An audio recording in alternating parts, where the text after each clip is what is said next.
Hey everybody, Kat here for Lifted Up today, and it is time to get our groove on, to get our chapter Bible study done for 16 in Genesis, and then we're going to move on to Matthew.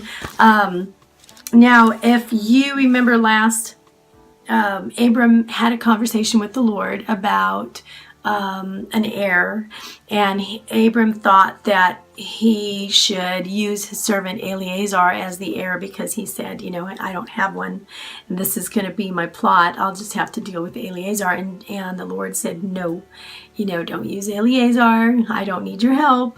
I'm going to give you an heir from your own bloodline.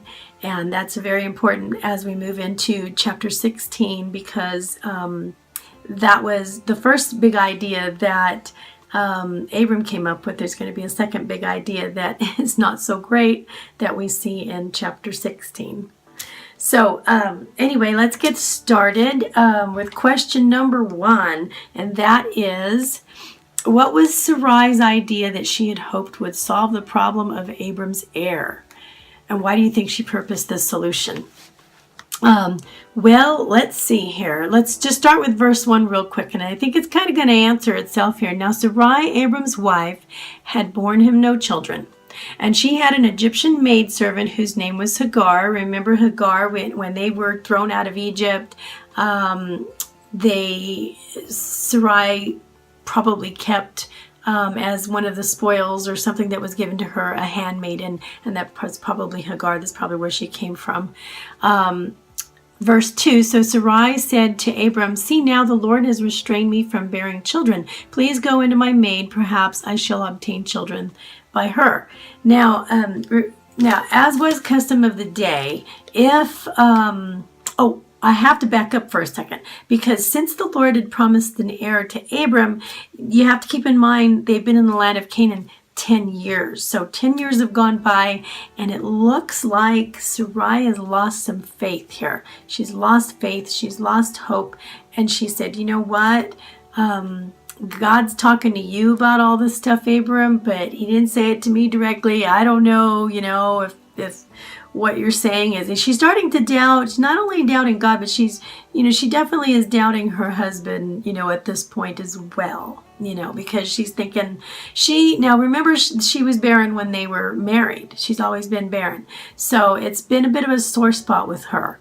And so this is something that she really has wanted children all along anyway, probably even more so now, and so so she's lost faith. And so her big idea is that there's going to be, maybe they can both come up with the idea to provide an heir through the use of a surrogate, basically, who's her handmaiden, Hagar. Now, as was the custom of the day, that if a wife was unable to get pregnant, it was acceptable in that culture for them to use a handmaiden to obtain a child. And so that's what she's kind of falling back on. But if you remember, it's important to remember that, back when God told Abram, Abram had the idea to help God out. Let me help you, just use, we're going to have to use Eleazar as an heir. God said, no, I don't need your help. I can, I'm going to give you an heir through your bloodline. I can do this. Okay, you just have to trust me as to when this is going to happen. Okay, if he refused Abram's help, why would he accept Sarai's help? Because God can't do it? Definitely not. This is definitely not God's plan. And so, instead of saying, no, Sarai, let me remind you that we need to trust in the Lord no matter how long it takes, that he is faithful. Abram didn't say that. What did Abram say? All right, so let's go into, verse 3. Then Sarai, Abram's wife, took Hagar, her maid, the Egyptian, and gave her to her husband Abram to be his wife, to have relations, after Abram had dwelt 10 years in the land of Canaan. So this is how he answers. So he went into Hagar, and she conceived. All right, so he's like, okay, fine, I'll do it. He didn't have to, she obviously didn't have to ask him twice. And so that was, it was sinful because they are acting out of a lack of faith in God to complete this miracle. And so what's going to happen next here, let's see, that was the number 2 question. How did Abram respond to Sarai's request? And it's important to note that he ignored divine reaction and assurance.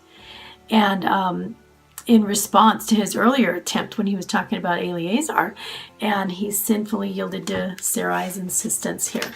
And this is going to cause some trouble here. And it's going to cause a lot of hurt for a lot of people. So number 3, what consequences started to unfold as a result of this action?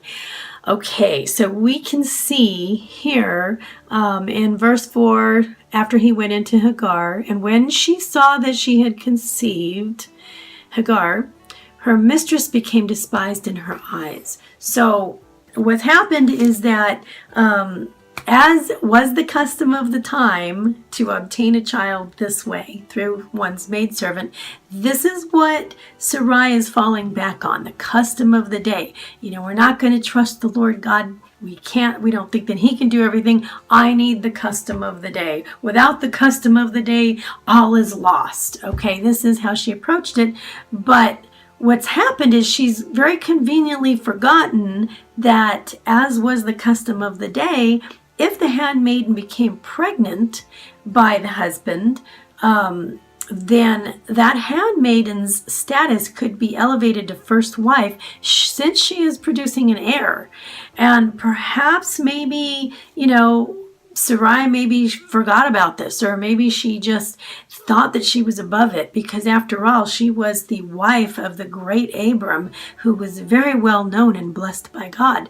And not only that, but if you remember, even the Pharaoh of Egypt wanted Sarai. So her, maybe her ego and her status was, up there as well. And she probably thought, if her handmaiden got pregnant, hey, you know what? It's not going to be like with other women where she's elevated. How can she possibly be elevated more than me?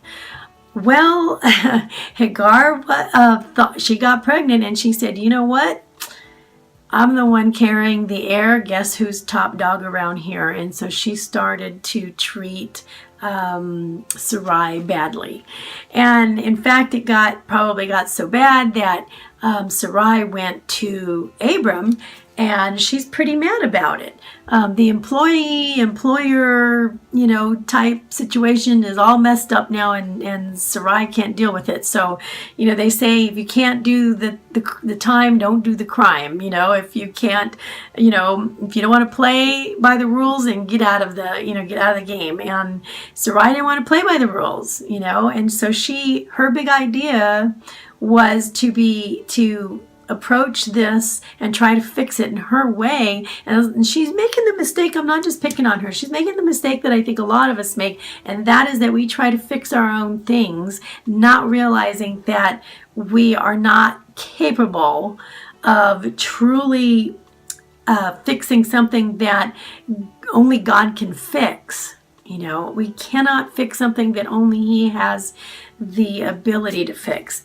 And that's what she was trying to do here. And so in verse 5, she says, then Sarai said to Abram, my wrong be upon you. It's your fault, Abram. I gave my maid into your embrace, and when she saw that she had conceived, I became despised in her eyes. The Lord judged between you and me. Basically, it is your fault. It is your fault, Abram, that I'm dealing with this problem right now. And so do you think that he wanted to hear about it or argue about it? No, he didn't. He said, you know what? And actually, Hagar probably thought that, maybe Abram would take her side because she was carrying the heir. But instead of that, he didn't say that. He didn't say, oh, leave poor Hagar alone. She's number one now. No, he didn't say that. In verse 6, so Abram said to Sarai, indeed, your maid is in your hand. Do to her as you will please. So he put it back on Sarai. He's like, you know what?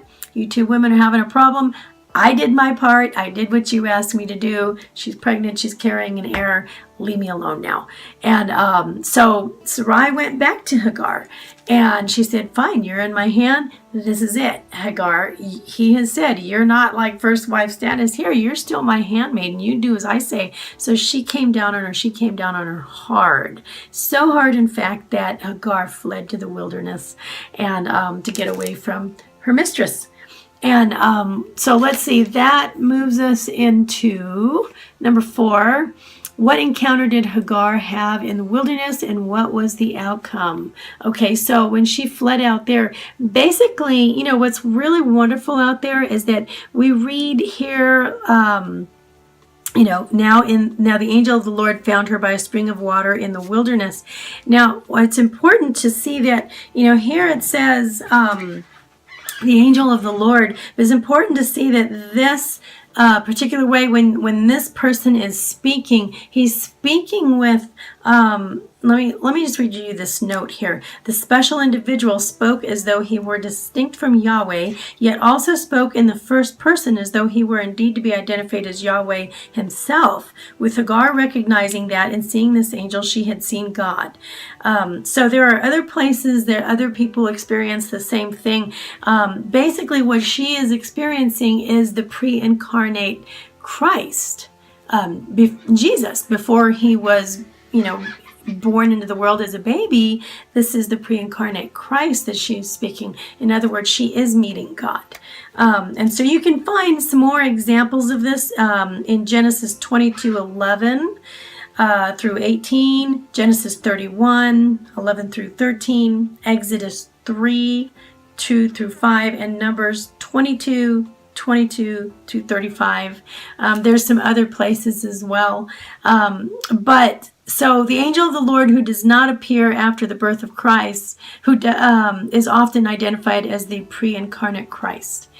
So it's important to understand that. Very, very interesting. And he told her, you know, the Lord has heard your affliction here.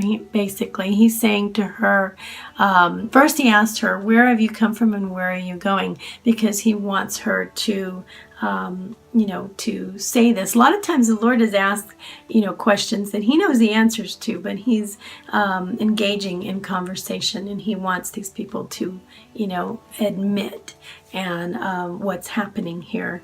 And she said, I am fleeing from the presence of my mistress Sarai. And the angel of the Lord said to her in verse 9, return to your mistress and submit yourself under her hand. Then the angel of the Lord said to her, I will multiply your descendants exceedingly, so that they shall not be counted for multitude. Only the Lord can speak like this. And the angel of the Lord said to her, behold, you are with child, and you shall bear a son. You shall call his name Ishmael, because the Lord has heard your affliction. He shall be a wild man. His hand shall be against every man, and every man's hand against him. And he shall dwell in the presence of all his brethren. Basically, he's going to be an untamable desert type person, like a wild donkey. Best described, wild donkey. Fierce. It basically describes his fiercely aggressive and independent nature that he's going to exhibit along with his Arabic descendants. So very, very interesting. Then he called the name of the Lord. Then she called the name of the Lord who spoke to her. You are the God who sees. So she's acknowledging that she has met the Lord here. Very interesting. And then in verse 15, so Hagar bore Abram a son, and Abram named his son whom Hagar bore Ishmael. Abram was 86 years old when Hagar bore Ishmael to Abram. Okay, so that concludes our chapter 16, and we are going to go on to 17. It gets even better, going into the sign of the covenant, and then the son of promise eventually in 18. So we're going to see Ishmael is not the promised one that God promised to give to Abram, but he is an heir, but not the heir. The heir is still going to come from Abram's line.